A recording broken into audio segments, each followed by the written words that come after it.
ഞാൻ എന്താ നാല് കെട്ടിയവനാ? എന്ത് പച്ച കള്ളമാണ് പറയുന്നത്. സ്ത്രീകളുടെ സുരക്ഷ എന്ന് പറയുന്നത്.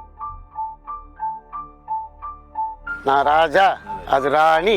இல்ல நான் அண்ணன் ரேப் பண்ணிட்டேனா? நிறைய விஷயங்கள் மாமாக்கு தெரியும், ஆனா அதை ஓபன் பண்ண மாட்டாரு மாமா. நான் எதனா சொல்லுங்க மாமா, பேசுங்க. இல்ல சொல்ல முடியாது. ചോദ്യം കറക്റ്റായിട്ട് ഞാൻ മനസ്സിലാക്കണം. പറയാൻ പാടില്ലാത്ത വാക്കുകൾ പറയാൻ പാടില്ലാതെ പറഞ്ഞതുകൊണ്ട് പെട്ടെന്ന് ഒരു ദിവസം ഞാൻ അന്യനായിപ്പോയി. ഇതുതാ സംഭവിച്ചു, ഇതുതാ സത്യം. നിങ്ങൾ എന്ത് വേണമെങ്കിലും ഉണ്ടാക്കിക്കോ, എനിക്ക് കുഴപ്പമില്ല. ഓ, ഞാൻ ഇത്രയും നിങ്ങളെ സ്നേഹിച്ചിട്ടില്ല. ഇപ്പോഴും ഞാൻ സ്നേഹിക്കുന്നുണ്ട്. പറയുമ്പോഴേ കണ്ണു പോയി. അതെന്നായിരിക്കട്ടെ. ഇന്നത്തെ നമ്മുടെ അതിഥി എന്ന് പറയുന്നത് എൻ്റെ ഏറ്റവും ആത്മമിത്രമാണ്, ഞങ്ങളുടെ ആത്മമിത്രമാണ് ബാല. ബാലയുടെ കരിയറിൽ തുടക്കം മുതൽ കളഭം മുതൽ ഇന്ന് ഈ ഇരിക്കുന്ന നിമിഷം വരെയുള്ളൊരു സൗഹൃദം, ഒരു നീണ്ട സൗഹൃദമുണ്ട്. ബാലയ്ക്ക് ഹൃദയപൂർവ്വം സ്വാഗതം. അണ്ണാ നമസ്കാരം. നമസ്കാരം. ക്യാൻ ചാനലിക്ക് വെൽക്കം. കൊഞ്ചം ശബ്ദം അടഞ്ഞിരിക്കുക. വളരെ സന്തോഷമുണ്ട്. ഒരു തമിഴിൽ ഒരു ശാസ്ത്രമുണ്ട്, ഏത് ബന്ധവും 8 വർഷം മേലെ പോയാൽ ഈ ജന്മം മുഴുവൻ ഉള്ള ഒരു ബന്ധമാണ്. താങ്കളെയും ഇവിടെ ഇരിക്കുന്ന എല്ലാ ക്രൂയും എനിക്കൊരു 18 വർഷം ബന്ധമുണ്ട്. അതാണ് അതിൻ്റെ ക്വാളിറ്റി. എനിക്കിപ്പോഴും ഓർമ്മയുണ്ട്, തെങ്കാശിയിലായിരുന്നു ഷൂട്ട്. അന്ന് അനിൽ ബാബു നാരായണൻ, അദ്ദേഹം മരിച്ചുപോയി, അദ്ദേഹം ഇല്ല നമ്മളോടൊപ്പം. അത് ഇന്നും ബാലയെക്കുറിച്ച് പറഞ്ഞ വാക്കുകൾ എൻ്റെ ഓർമ്മയിലുണ്ട്. സുരേഷേ, നല്ല ഒരു പയ്യൻ വന്നിരിക്കുന്നു തമിഴിൽ നിന്ന്, നല്ല മിടുക്കനാവും, നാളത്തെ നല്ല മിടുക്കനായിട്ടുള്ളൊരു പയ്യനായി മാറും എന്ന് തെങ്കാശിയിൽ വെച്ചിട്ട് പറഞ്ഞ ആ വാക്കുകൾ ഇപ്പോഴും എൻ്റെ ഓർമ്മയിലുണ്ട്. ആ വാക്ക് പൊന്നായി അല്ലേ? അടുത്ത ആഴ്ച തെങ്കാശി പോകുന്നുണ്ട്. அந்த ഒരു പാട്ടിருக்கு, വരൂ ഒരു ഗോപിക്ക്. അതെ, അമ്പലത്തിൻ്റെ കാര്യങ്ങളെല്ലാം നമ്മളാണ് ചെയ്യുന്നത്. ഇന്നേ വരെ அந்த വാക്ക് നമ്മൾ പാലിക്കുന്നുണ്ട്. അടുത്ത ആഴ്ച തെങ്കാശിയിൽ പോയി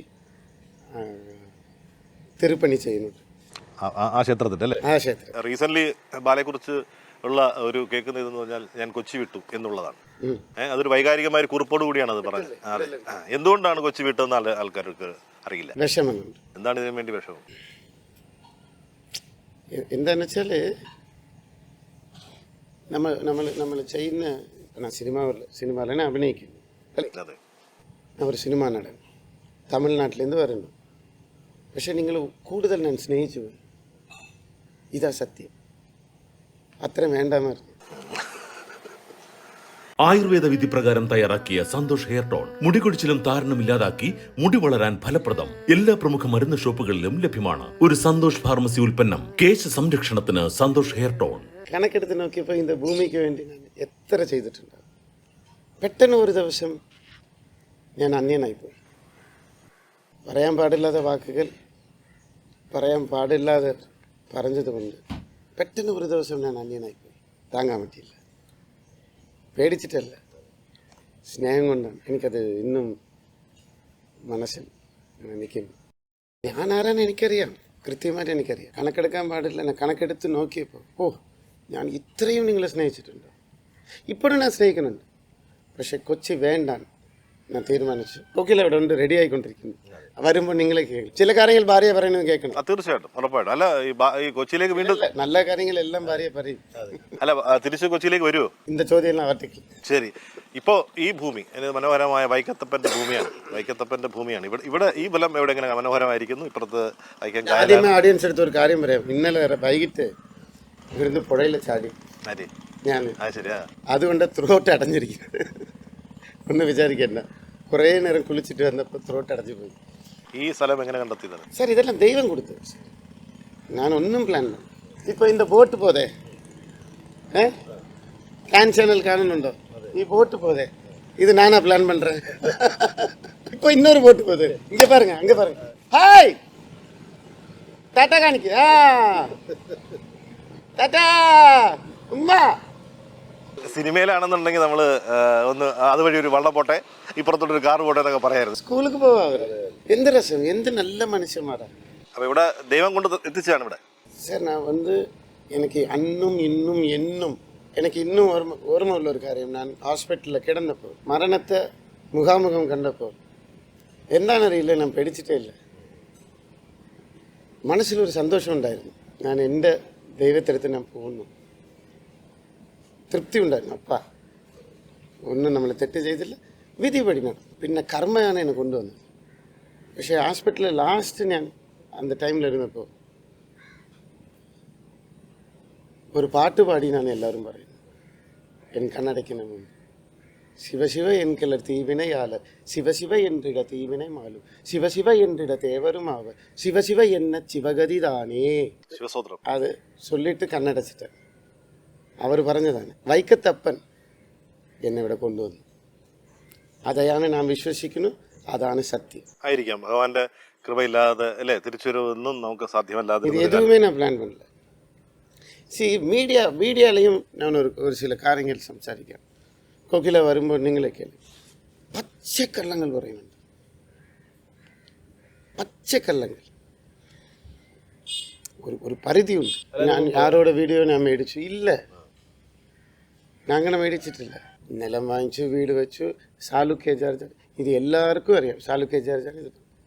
അത് മാത്രമല്ല, കോകില കുറിച്ച്, എന്നെ കുറിച്ച് ഞാൻ എന്താ നാല് കെട്ടിയവനാ? സാർ ചോദിക്കേ സാർ. 4 കെട്ടിയെന്നാണ് എല്ലാവരും പറയണത്. ആണോ? നിങ്ങൾ ചോദിക്കേ, അല്ലല്ല ധൈര്യം ഉണ്ടോ? ഉണ്ട് പിന്നെന്ത്. എന്റെ സുഹൃത്തല്ലേ? ആദ്യം ഒരു വിവാഹം കഴിച്ചു. മണ്ടന്മാരല്ലേ ഇങ്ങനെയൊക്കെ സംസാരിക്കും. അതെ അല്ല ആദ്യം ഒരു പിന്നെ നാല് കെട്ടിയാലും കുഴപ്പമില്ല. ആദ്യം ഒരു വിവാഹം കഴിച്ചിരുന്നു. പിന്നെയാണ് നമ്മൾ സുരേഷ് പിന്നെ അമൃതനെ legally this is my second marriage. ഞാൻ പ്രണയിച്ച പെണ്ണും കോക്കിലാവും സംസാരിച്ചു ഫോണില്. ഇല്ലടി ഇവിടെ ഉണ്ട്. അപ്പം ആദ്യം அதில் என்னென்னா மண்டத்தனம் என்னென்னா சந்தன சதாசிவ ரெட்டி കർണാടക ആരെന്ന് പറയുന്നു. എന്നെ വിളിച്ചിട്ട് അവൾ എന്നെ ചിരിക്കുക. ശരിക്കും അതൊരു കല്യാണം നടന്നിട്ടില്ല. സാർ ഞങ്ങൾ പ്രണയിച്ചു. 6th സ്റ്റാൻഡേർഡിലേருந்து ഒന്നിച്ചിരുന്നു. ഞാനാണ് അവരുടെ പേര് சொல்லக்கூடாது, കേസ് നടക്കുന്നില്ല. അവരടുത്ത് പറഞ്ഞത് ഞാൻ പോയി അമ്പലത്തിൽ ചിന്ന വയസ്സ് 22, 21 വയസ്സ് ചുമ്മാ ഒരു സർട്ടിഫിക്കറ്റ് വാങ്ങിയിട്ട് കല്യാണം കഴിക്കുന്നു. இது நானாக പറഞ്ഞത്. அதை கேன்சல் பண்ணிட்டாங்க வீட்டுக்காரெல்லாம் சிறிய வயசு. சரி ரெட்டின்னு சொல்கிறீங்களே, നിങ്ങൾക്ക് മനസ്സിലാവണില്ലേ? ரெட்டின்னு പറഞ്ഞാൽ തെലുങ്ക്, പിന്നെ കർണാടകன்றீங்க. ഞങ്ങൾ ചിരിച്ച് കൂപ്പാടായി പോയി. എന്നെ വിളിച്ചിരുന്നു. அவங்க ஃபாரினில் US-ൽ 2 മക്കൾ, 2 പെൺകുട്ടികൾ. വീഡിയോ കോളിൽ വിളിച്ചു. കോക്കിലാക്ക് അത്രയും വിശ്വസ് പറഞ്ഞു. ഏൻ இந்த ദേശീയവർദ്ധന അവരുടെ ഫാമിലി, അവർക്കൊരു ഭർത്താവ് ഉണ്ടാവില്ലേ? അവരൊക്കെ എന്ത് വിചാരിക്കും? എന്ത് പച്ച കള്ളമാണ് പറയുന്നത്. സ്ത്രീകളുടെ സുരക്ഷ എന്ന് പറയുന്നത് അത് സ്ത്രീ ഇല്ലയാ? ആദ്യ വിവാഹം കഴിച്ചിട്ടില്ല എന്നുള്ളതാണ്. അപ്പൊ ആദ്യത്തെ പ്രണയം മാത്രം ഉണ്ടായിരുന്നു. പ്രണയം ചിന്ന വയസ്സ്, 21 വയസ്സ്. அதெல்லாம் இட்டுக்கണമെല്ലാം പറയുന്നത് மீடியா தான் சொல்கிறேன், நான் வேறு யாரையும் சொல்லலை. அதுக்கு ஏதாவது கேஸ் வந்துருப்போது. എലിസബത്തുമായിട്ട് വിവാഹം ലീഗലി? நான் എലിസബത്തെ കുറിച്ച് സംസാരിക്കില്ല. അല്ല അത് ലീഗലി കഴിഞ്ഞല്ലേ എല്ലാവരും? ഇല്ല, ലീഗലി എലിസബത്ത് കുറിച്ച് ഞാൻ സംസാരിക്കുന്നത് ധർമ്മമല്ല. ഒരുപാട് അപവാദ പ്രചാരണങ്ങൾ ഒഴിവാക്കാൻ വേണ്ടിയിട്ടാണ് ഞാൻ ചോദിക്കുന്നത്. എന്തിനായിരുന്നു നിങ്ങൾ വേറെ പിരിഞ്ഞു നിന്ന് ചുമ്മാ ഓരോരുത്തരും ഓരോ കഥകൾ ഉണ്ടാക്കുന്നുണ്ട്? ആ കഥകളൊക്കെ ഒന്നൊരു അവസാനം ഉണ്ടാക്കാമല്ലോ എന്ന് വെച്ചിട്ടാണ് ചോദിക്കുന്നത്. പറയില്ല, ബാലയുടെ ചോയ്സാണ്, ഞാൻ ചോദിക്കില്ല. ഇല്ല നമുക്ക് ജീവിതത്തിൽ ചില ധർമ്മങ്ങൾ ഇപ്പോഴും ഞാൻ ആഗ്രഹിക്കുന്നത് എലിസബത്ത് നല്ലായിരിക്കണം. എനിക്ക് ലിവർ കൊടുത്തത് ജേക്കബ് ജോസഫ്. എനിക്ക് ഒപ്പിട്ടത് എൻ ചിറ്റപ്പ தான், വേറെ ആരുമില്ല. സോ നിങ്ങളായിട്ട് ഒരു കഥ ഉണ്ടാക്കേണ്ട. ഓക്കെ. പക്ഷേ ഞാൻ ഹോസ്പിറ്റലിൽ ഇരുന്നപ്പോൾ എനിക്ക് എന്നെ സഹായിച്ചിട്ടുണ്ട്. அந்த ഒരു നന്ദി ഉണ്ട്. ഇപ്പോഴും சொல்றேன், എലിസബത്ത് ഒരു ഗോൾഡാണ്. അവൾ നന്നായിരിക്കും. അത്രേ ഉള്ളൂ ഒരു ജീവിതത്തിൽ നമുക്ക് ഒന്നിച്ചു പോകാൻ പറ്റാത്ത. ഇല്ല സാർ, അത് വേറെ அந்த கதை நம்ம பேசக்கூடாது. அது இட்ஸ் நாட் டீசன்சி இல்லை. நம்ம 2 பேருமே சிறிய குட்டிகள் இல்லை, வளர்ந்தவரை. ஒரு ஒரு ஒரு சில காரியங்கள் அவர் ஜீவிக்கணும். நான் சினிமாவில் இருக்கேன், நீங்கள் மீடியாவில் இருக்கீங்க, നമുക്ക് ഇതേക്കുറിച്ച് അറിയാം. ഇത് പറയുമ്പോഴേ കണ്ണടച്ച് പോയി. അത് അവർ നന്നായിരിക്കട്ടെ. അത് അത്രേ ഉള്ളൂ. നമുക്ക് എവിടെ ആയാലും നന്നായിരിക്കട്ടെ. കോവിലേക്ക് വരാം. കോവിലെ നമ്മൾ ഞങ്ങളുടെ അടുത്ത് കോവിലെ കുറിച്ച് ബാല പറഞ്ഞത് മാമാ പൊണ്ണ് എന്നുള്ളതാണ്. മാമാ പൊണ്ണ്, ആ ബന്ധം എങ്ങനെയാണ് ശരിക്കും ഒറിജിനൽ? നിങ്ങളെ കേளுங்க. കോകിലവാ, അയ്യോ കോകില കം ഹിയർന്ന് കൂപ്പണുമാ. അവൾ എൻ്റെ അടുത്ത് കണ്ടീഷൻ വെച്ചിട്ടുണ്ട്. 2 ചോദ്യം. 2 ചോദ്യങ്ങൾ ചോദിക്കാം.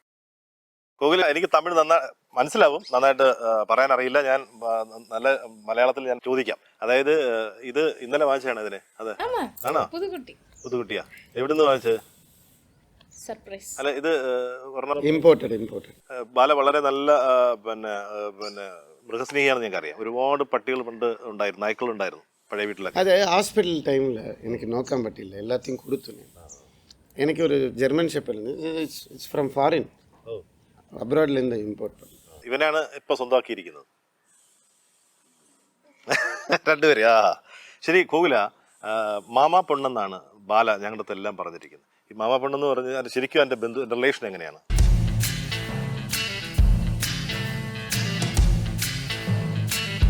ചുങ്കത് ജ്വല്ലറി ലൈറ്റ് വെയ്റ്റ് ഗോൾഡിന്റെ ഏറ്റവും പുതിയ കളക്ഷൻ. ഇല്ല, അത് ഞാൻ சொல்ல வரல. ഓപ്പണായിട്ട് ഞാൻ പറയാം. ആസ്തിയുടെ പ്രശ്നങ്ങൾ അണ്ണനക്കറിയാം. എന്നെ ഒരു 15 വർഷമായിട്ട് അറിയാം. എന്ന ആസ്തി എന്നാ ഏതെന്ന് അറിയാം. ഞാനും പറഞ്ഞു പോയി, അറിയാണ്ട് അബദ്ധം പറ്റിപ്പോയി. അതിലെയും കുറച്ച് പ്രോബ്ലംസ് എന്താണെന്ന് വെച്ചാൽ, കോക്കിലാവും ശരിയാലല്ല, വലിയ കുടുംബത്തിലേന്താ വന്നിരിക്കുന്നത്. ഇപ്പം இந்த ஆஸ்தி எங்கே போகும்? அம்மா வீட்டு சைடா, அப்பா வீட்டில், இதெல்லாம் டென்ஷன். இல்லை இதுக்கு போகுமா, அவங்க போகுமா, இதுக்கு ஒரு பெரிய ஒரு போராட்டமும் தமிழ்நாட்டிலையும் കേരളത്തിലും നടന്നിട്ട് ഇருக்கு. அதனால അത് அப்படி விட்டுருவோம், ദൈവം பார்த்துப்பாரு. ഞാൻ ചോദിച്ച റിലേഷൻ എങ്ങനെയാണ് വന്നത്? റിലേഷൻ മാമാ പൊണ്ണെന്ന് പറഞ്ഞാൽ அப்படியே இருக்கட்டும். അവരുടെ അച്ഛനുடைய ആഗ്രഹം, അവരുടെ അച്ഛൻ ഭയങ്കര വേണ്ട വരണമാ. അവരുടെ അച്ഛൻ ചില വാക്കുകൾ എൻ്റെ അടുത്ത് ചോദിച്ചു, വാക്ക് കൊടുത്തു. സോ അത് രീതിയിലായിരിക്കട്ടെ. അച്ഛൻ ന്യൂസ് കറക്റ്റ് തന്നെയാണ്, രാഷ്ട്രീയത്തിലുള്ളവരാണ്, വലിയ ഫാമിലി തന്നെയാണ്. ബാലന് മറുപടി പറയാം. കാരണം അറിയാം, ഇപ്പം ഈ പറഞ്ഞ ആസ്തിയെ സംബന്ധിച്ചല്ല, അപ്പോൾ കോകിലെ കുറിച്ച് പല വിവാദങ്ങളും ഇപ്പം കേൾക്കുന്നുണ്ട് അല്ലേ? അപ്പോൾ അത് ശരിക്കും അതിന്റെ ക്ലാരിറ്റിയോട് പറയുന്നതിൽ തെറ്റൊന്നുമില്ല. എന്താണ് സംഭവിച്ചത്, ആരാണ് കോകില, ആരാണെന്നെങ്കിലും പറയാമല്ലോ. അല്ല, ഈ ആസ്തിയുടെ കാര്യങ്ങളൊക്കെ കയ്യിൽ വെച്ചിട്ടാണ്.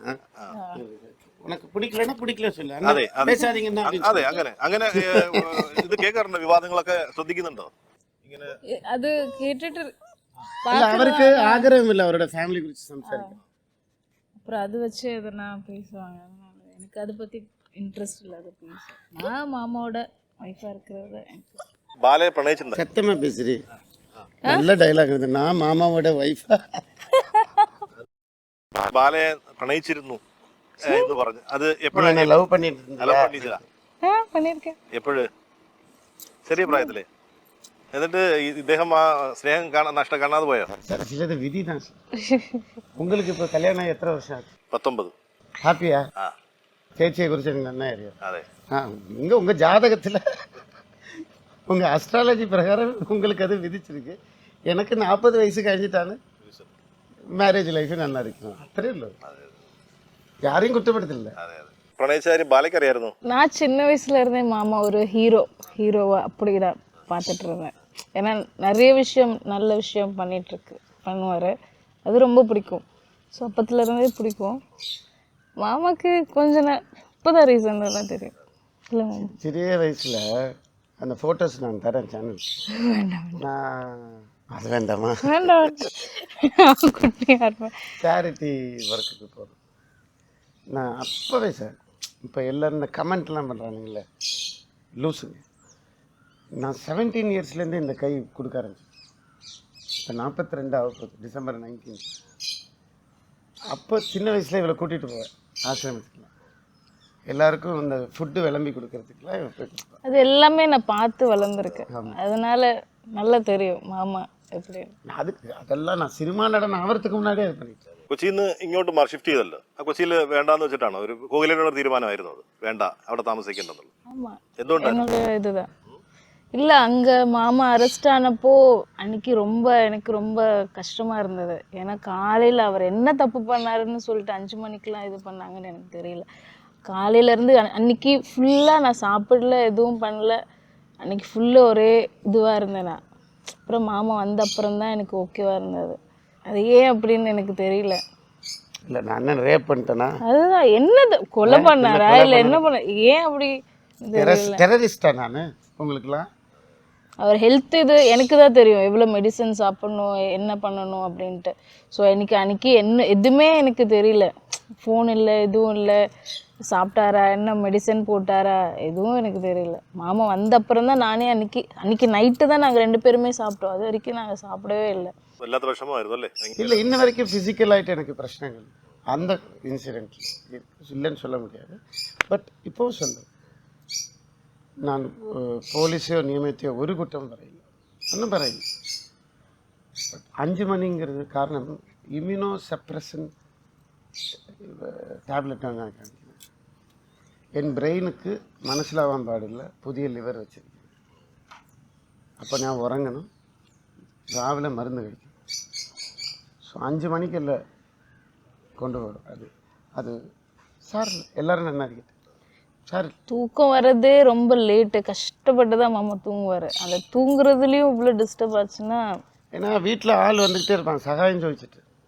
எவ்வளோ அந்த நாள் மார்னிங் எத்தனை மணிக்கு அந்த டே அன்னைக்கு கூட ஏதோ ஸ்கூல் ஃபீஸ் கட்டுறதுக்காக காலையில் யாரோ அவங்க யாரோ சுனில் அவருக்கு கூட வந்து அன்னைக்கு செக்கு கொடுத்துட்டு தான் போனார். அன்னைக்கு கூட போலீஸ்லாம் இருந்தாங்க. என்னை அரெஸ்ட் ചെയ്യുന്ന മുമ്പ് நான் வந்து வெயிட் பண்ணுங்க, நான் செக்கு ஒரு குஞ்சிന് இன்னும் ஃபீஸ் அடைக்கணும், செக்கு எழுதி கொடுத்துட்டு போகிறேன். இதுதான் சம்பவிச்சு, இதுதான் சத்தியம். நீங்கள் எந்த வேணிலும் உண்டாக்கிக்கோ, எனக்கு குழப்பமில்லை. இதனால தான் சார் ദേഷ്യം വന്നത്. റിലേഷൻഷിപ്പ് പറയുന്നത് മീഡിയാവും നടനും റിലേഷൻഷിപ്പ് പറയുന്നത് കണ്ണട പോലെ. കണ്ണാട. ഞാൻ ചിരിച്ചാൽ എൻ്റെ മുഖം അങ്ങ് കാണുമ്പോൾ ചിരിക്കും. നിങ്ങൾ മൃഗമായാൽ നാം ഇന്നും കൊടൂര മൃഗമാകും. ഏൻ വേട്ടയാടുறீங்க?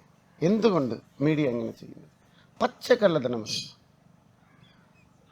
இப்போ இந்த மறுநாடன் மலையாளின்னு ஒருத்தர், லோகத்துக்கே தெரியும் அவன் சொல்கிறது எல்லாமே ஃப்ராடு தனம். இது காசுன்னு வேண்டி இன்னொரு ஒரு ஒரு இந்த ஆன்லைன் மீடியாஸ் எத்தனை பேர் கஷ்டன்னு வந்தீங்க, என்னை சகாய்க்குன்னு வந்தீங்கல்ல, இன்னும் காசுன்னு வேண்டி கான்ட்ரவர்சி. അപ്പോൾ അതൊക്കെ മടുത്തിട്ടാണ് ഇങ്ങോട്ട് മാറിയത്? மடுத்ததில்லை, ஒரு மாதிரி வெறுத்து போச்சு. நிறைய விஷயங்கள் மாமாக்கு தெரியும், ஆனா அதை ஓபன் பண்ண மாட்டாரு மாமா. நான் எதனா சொல்லுங்க மாமா, பேசுங்க. இல்ல அந்த மாதிரி இல்லை, நார்மலாவே நான் சொல்றேன். அப்போ மாமா சொல்லுவார், இல்ல எல்லாரும் நல்லா இருக்கட்டும், நம்ம எதுவும் பேச வேண்டாம், நம்ம சைலண்டா இருப்போம். நம்ம கூட இதுக்கு இடையில ஒரு இன்சிடென்ட் வந்துச்சு ஆஃப்டர் மேரேஜ். சார் நான் സ്നേഹിച്ചാൽ അറ്റം സ്നേഹിക്കും, ദേഷ്യം വന്നാൽ അറ്റം വരും, വല്ലപ്പോഴും വരും ദേഷ്യം. ഒരു പയ്യൻ, ചിന്ന പയ്യൻ, വളരെ മോശമായിട്ട് കുടുംബത്തെക്കുറിച്ച് സംസാരിക്കും. പ്രതികരിക്കാൻ ഞാൻ റെഡിയായപ്പോൾ കോക്കിലാണ് എന്നെ അടുത്ത് ഒരു കാര്യം പറഞ്ഞു, മാമ 99 പേരെ സഹായിக்கிறீங்க, ഒരാൾ ലൈഫ് നഷ്ടപ്പെട്ടാൽ அந்த கர்மா போச்சு இல்லையான்னு. சின்ன பொண்ணு, அவளுக்கு தெரிஞ்சிருக்கேன், எனக்கு தெரியல. കുടുംബത്തെ തൊട്ട് കളിക്കാൻ പാടില്ല, അതാ വിഷമം. ഒരുപാട് ഇഷ്ടമായിരുന്നു പറഞ്ഞു ബാല. ഒരു ഹസ്ബൻഡ് എന്ന നിലയിൽ അല്ലെങ്കിൽ ഒരു നല്ല മനുഷ്യനാണോ, അല്ലെങ്കിൽ എങ്ങനെയാണ്? നല്ല സ്നേഹമുള്ള ഒരാളാണോ? எல்லாமே ஒரு ஃப்ரெண்டு, ஃபாதரு, எல்லாமே எனக்கு சொல்ல தெரியல. എന്തെങ്കിലും ഗിഫ്റ്റ് വാങ്ങിച്ചു തന്നോ കല്യാണത്തിന് ശേഷം? நிறைய gift பண்ணுவார் மாமா. സർപ്രൈസിങ് ഗിഫ്റ്റ് എന്തായിരുന്നു? இதோ ഇന്നലെ ഇത് இவன் வர்றது எனக்கு தெரியாது. ഗൂഗിലേക്കും ഇഷ്ടമാണോ? ரொம்ப பிடிக்கும். இல்லை சார், இந்த ஃபார்மில் இந்த டாக்ஸு, പക്ഷികൾ, പിന്നെ പിസിക്കൾച്ചർ ഇതെല്ലാം പ്ലാൻ பண்ணுறேன். சரி நீங்கள் போங்க. കോഹ്ലിയുടെ പ്രണയം കാണാതെ പോകാൻ കഴിഞ്ഞു എന്ന് ഞാൻ ചോദിക്കുക. ഒരുപക്ഷെ കോഹ്ലിയുടെ പ്രണയം നേരത്തെ അറിഞ്ഞിരുന്നെങ്കിൽ അവർ വിവാഹം കഴിക്കും. சார் ஆப்ரேஷன் കഴിഞ്ഞ് ഏപ്രിൽ 1ஆம் தேதி வந்து ഏപ്രിൽ 10ஆம் தேதி വരെ நான் ஹாஸ்பிட்டலில் அட்மிட் ஆயிருந்தேன். ഒരു മലയാളിക്കും അറിയില്ല, ആരടുത്തും പറഞ്ഞില്ല. വളരെ സീരിയസ് ആയിരുന്നു. ഒരു അബദ്ധം പറ്റിപ്പോയി എനിക്ക്. അബദ്ധം എന്ന് വെച്ചാൽ വലിയ അബദ്ധം പറ്റിപ്പോയി. എന്തായിരുന്നു? சொல்ல முடியாது, லீகலி சொல்ல முடியாது. அந்த 10 ദിവസമാണ് கோகிலோட ஸ்நேகம் என்ன മനസ്സിലാക്കുന്നത്. அமிர்தா ஹாஸ்பிட்டலில் ஏப்ரல் 1ஆம் தேதியிலேருந்து 10ஆம் தேதி ஆஃப்டர் தி ஆப்ரேஷன். இப்போ இது டிசம்பர் மாதம் இல்லையா, நான் சொல்கிறது ஏப்ரல் மாதம் வந்து என்னை நோக்கி இன்னும் நான் ഇത്രയും ആരോഗ്യമായിട്ട് ഇരിക്കണമെങ്കിൽ സാർ ഒരു ആണ് മുമ്പിട്ട് പോകണമെങ്കിൽ ഒരു പെണ്ണ് വേണം സാർ, ശക്തിയായിട്ട് വേണം. ശിവനോட ശക്തി പാർവതി സാർ, എപ്പോഴും അങ്ങനെയാണ്. അത് ഇപ്പോഴാണ് എനിക്ക് ബോധ്യപ്പെടുന്നത്. ബാലയുടെ ഏറ്റവും ഒരു നിർണായക ഘട്ടം എന്ന് പറയുന്നത് ഹോസ്പിറ്റലിൽ കിടന്ന സമയത്താണ്. ഒരുപക്ഷെ ഈ മരണത്തെ മുഖാമുഖം കണ്ടെന്നൊക്കെയാണ് മരണത്തിൽ നിന്ന് തന്നെ വന്ന ഒരു സമയമായിരുന്നു. ഞാൻ വിചാരിച്ചത് എന്താണെന്നറിയോ, പക്ഷെ അതിന് മുമ്പേ ഞാൻ വിചാരിച്ചത് ഒരു വലിയ ഒരു കഷ്ടപ്പാടിൽ നിന്ന് വന്നു. അപ്പോൾ തിരിച്ച് ജീവിതം ലൈഫ് ഇനി എല്ലാം മാറുമെന്ന് വിചാരിച്ചു.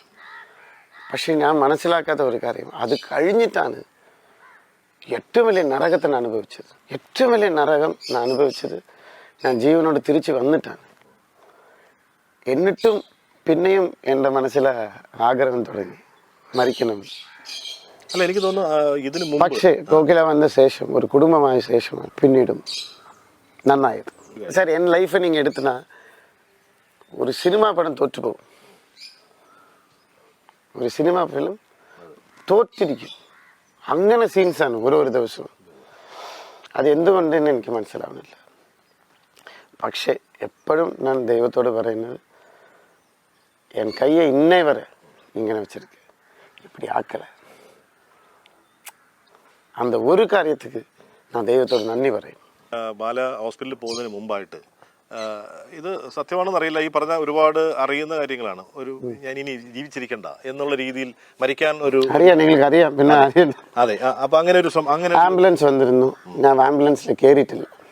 നമ്മുടെ രാജേശ്വരൻ അല്ല, ഓപ്പൺ ആയിട്ട് സംസാരിക്കാം. എന്തിനാ ഫോർമലായിട്ട് സംസാരിക്കണേ? 3 മണിക്കൂർ അമൃത ഹോസ്പിറ്റലിൽ നിന്ന് വന്ന് ആംബുലൻസ് വെയിറ്റ് ചെയ്തു. ഞാൻ കല്ല് കുടിച്ചിട്ടില്ല, ഭക്ഷണം കഴിച്ചിട്ടില്ല, വെള്ളം മാത്രം കുടിച്ചു, പച്ചവെള്ളം കുടിച്ചു. എനിക്ക് മരണം വരുന്നത് എനിക്ക് മനസ്സിലായി. റൂമിൽ പോയി കുത്തിയിട്ടു. നിങ്ങൾക്കെല്ലാം അറിയാമല്ലേ, ഡോറെല്ലാവരും തല്ലി പൊളിച്ചിട്ടാണ്. പിന്നെ അവരെ ഞാൻ ഇടിച്ച് എന്നെ വെറുതെ വിടണം, ഞാൻ എൻ്റെ ദൈവത്തെ ഞാൻ പോകണേ. ഇങ്ങനെയാ സംഭവിച്ചത്. കൃത്യമായിട്ട് നിങ്ങൾക്കറിയാം. ഇവിടെ വേണ്ട എന്നുള്ളൊരു തീരുമാനം എടുക്കാൻ അങ്ങനെയൊക്കെ അത്രയും എന്താണ് പ്രശ്നങ്ങൾ? അതാണ് ഞാൻ ചോദിക്കുന്നത്. അത്തരം ഒരു തീരുമാനങ്ങളൊക്കെ എടുക്കേണ്ട ആവശ്യം ഉണ്ടായിരുന്നു എന്ന് തോന്നുന്നു. ഡിസംബർ വന്നാൽ 42 വയസ്സ് ആവും. 100 കൊല്ലം ജീവിച്ചതൊരു എക്സ്പീരിയൻസ് വന്നിരിച്ചു. ഹോസ്പിറ്റലിൽ കിടക്കുമ്പോൾ അല്ലെങ്കിൽ നമ്മുടെ കൂടെ ഉണ്ടാവേണ്ട ആളുകൾ ഒപ്പം ഉണ്ടായിരുന്നില്ല എന്നൊരു ആരുമില്ലായിരുന്നു. ശ്രുതി ഇരുന്ന ആരും ഉണ്ടായിരുന്നില്ല. മുന്നേ ഉണ്ടായിരുന്നു. ഇല്ല, സുഹൃത്തുക്കളുണ്ടായിരുന്നു. ചോദ്യം കറക്റ്റായിട്ട് ഞാൻ മനസ്സിലാക്കണം. ഉണ്ടാവേണ്ട ആളുകൾ എന്ന് പറഞ്ഞാൽ ഒപ്പിടേണ്ട ആളുകൾ ഇവരാരും ഉണ്ടായിരുന്നില്ല. ഒപ്പിട്ടില്ല, പോട്ടേന്ന് വിചാരിച്ചു. അപ്പോഴാണ് തമിഴ്നാട്ടിലേന്ത് ആളുകൾ വന്നത്. വീട്ടിൽ നിന്നും എല്ലാവരും വന്നിരുന്നു? ഇല്ല, തമിഴ്നാട്ടിലേന്ത് വന്നതാണ് ഒപ്പിട്ടാണ്. ഒരു ഒപ്പ് പൊട്ടപ്പോ പോടില്ല. അതാ சொல்ல, ഇതെല്ലാം ഞാൻ പറഞ്ഞാൽ നിങ്ങൾക്കത് മനസ്സിലാവില്ല. പക്ഷേ ഇതിനേക്കാൾ തീവ്രമായ മേ ബി ഞാൻ സെലിബ്രിറ്റി ആയിരിക്കാം, അതുകൊണ്ടായിരിക്കാം ചിലപ്പോൾ. അതെ, അങ്ങനെ പേടിച്ചിട്ട് ആരും ഒപ്പിട്ട്. അതെ അതെ. ബാലയുടെ ജീവിതത്തിലെ ഏറ്റവും ദുഃഖമായ ഒരു സന്ദർഭം ഒരുപക്ഷെ മകളുടെ ഒരു നാം ഏൻ ദുഃഖത്തെ പറ്റി പേசுறோம்? അത് മകളെ ഇല്ല, ഞാൻ വാക്ക് കൊടുത്തിട്ട് എന്നെ ചോദ്യം എന്നെ അല്ല, മകളുടെ ഒരു അച്ഛനെ കുറിച്ചൊരു മകൾ പറയേണ്ടാത്ത കാര്യങ്ങൾ, അല്ലെങ്കിൽ അത് പറയണം കേൾക്കേണ്ടാത്ത കാര്യങ്ങളാണ് ഒരു അച്ഛൻ കേട്ടത്. അത് വേണ്ടിയിരുന്നില്ല. ഒരു പക്ഷേ ജീവിതത്തിൽ ഏറ്റവും വേദന അനുഭവിച്ചൊരു നിമിഷമായിരിക്കും അത് ബാലയുടെ കാര്യത്തിൽ. വാക്ക് കൊടുത്തിട്ട് അതിനെ കുറിച്ച് സംസാരിക്കില്ല. അല്ല, ഞാനതല്ല, ഒരു പക്ഷേ സംസാരിക്കില്ല. അല്ല, അതിനെക്കുറിച്ച് സംസാരിക്കണല്ലോ. പക്ഷെ ജീവിതത്തിൽ ഏറ്റവും വലിയ ഞാൻ വാക്ക് കൊടുത്തിട്ട് ഞാൻ അതിനെ കുറിച്ച് സംസാരിക്കില്ല. പേടിച്ചിട്ടില്ല. ഒത്തിരി സ്നേഹത്തിൽ പറയാണ്. കൊടുത്ത വാക്ക് വാക്കാർക്കണം. സംസാരിക്കില്ല. പക്ഷെ എനിക്കൊരു ക്ലാരിറ്റി കിടച്ചിരുച്ചു ജീവിതത്തിൽ, ഒരു ക്ലാരിറ്റി. சரி, இப்போ எனக்கு കുറച്ച് മുമ്പ് കോക്കിൽ എന്താ പറഞ്ഞ, ഒരു ഫാദറായിട്ടും ഫ്രണ്ടായിട്ടും ഞാൻ சொல்றேன், எனக்கு ஒரு அம்மா கிடச்சிருச்சு, ஒரு பெஸ்ட் ஃப்ரெண்டு கிடச்சிருச்சு, பாரியை கிடச்சிருச்சு, 2 கொச்சு மோளபல் கிடச்சிருச்சு, எல்லாம் கிடச்சிருச்சு. இப்போவும் சொல்கிறேன், அன்னைக்கு சொன்னதாக்கு தான், நான் கல்யாணம் കഴിക്കും, எனக்கு குட்டி உண்டாகும், பாருங்க நல்லது நடக்கும், நான் ராஜா അത് റാണി. അപ്പൊ രാജാവും റാണിയായിട്ട് അപ്പൊ ഈ കുഞ്ഞുണ്ടാവുന്ന വാർത്ത ശരിയാണോ? അത് കുഞ്ഞുണ്ടാകാൻ പോകും, അതെല്ലാം കേൾക്കக்கூடாதுல்ல. അല്ല, ഈ ആളുകളുടെ ഉടനെ വാ, എല്ലാമേ ഉടനെ തന്നെ പോയി കടയിൽ പോയി പാക്കറ്റാ വാങ്ങിട്ട് വരത്തുക്ക്. അപ്പോൾ രാജാവും റാണിയായിട്ടൊക്കെ സന്തോഷമായിട്ട് സാർ, അതേതായിട്ടുള്ള ഒരു കാലഘട്ടമുണ്ട്. ദൈവം തമ്പുരാനൊക്കെ അറിയാം. അവർ വിചാരിക്കുമ്പോൾ നടക്കും. ഓപ്പറേഷന് ശേഷം, മുമ്പും പിൻപും, ഓപ്പറേഷന് ശേഷം ബാലയ്ക്ക് വന്ന മാറ്റങ്ങൾ എന്തൊക്കെയാണ്? ഓപ്പറേഷന് ശേഷം ആറ്റിറ്റ്യൂഡ്. ഇതേ സുരേഷ് ഏട്ടനെ 15 വർഷമായിട്ട് കാണുന്നുണ്ട്. அந்த 4 മാസം അനങ്ങാൻ പറ്റാതെ ഇങ്ങനെ കിടന്നില്ലേ. ഇപ്പം സുരേഷ് ഏട്ടനെ വേറെ രീതിയിൽ കാണുന്നുണ്ട്. കുറച്ചുകൂടെ മനുഷ്യന്മാരുടെ ബഹുമാനം തോന്നുന്നുണ്ട്. എല്ലാവരും നന്നായിരിക്കണമെന്ന് തോന്നുന്നുണ്ട്. എല്ലാവരും സ്നേഹിക്കാനുള്ളൊരു മനസ്സ് இந்த டோர் திறந்துருக்கு. இன்னும் என் துரோகிகளை வர நான் சகாய்க்கணும். அதான் கோகிலி சொல்லுவா, மாமா എന്തിനാ மாமா நீங்கள் നന്നായിരിക്കട്ടെ. മരണത്തെ പേടിച്ചില്ല, പക്ഷെ വേദന അനുഭവിച്ചു. ഞാൻ ഒരുപാട് വേദന അനുഭവിച്ചു. அந்த வேதனை யாருக்குமே வர வேண்டாம், என் துரோகிக்கு கூட வர வேண்டாம். ഇപ്പടം സ്വർഗമാണ് ഇപ്പോൾ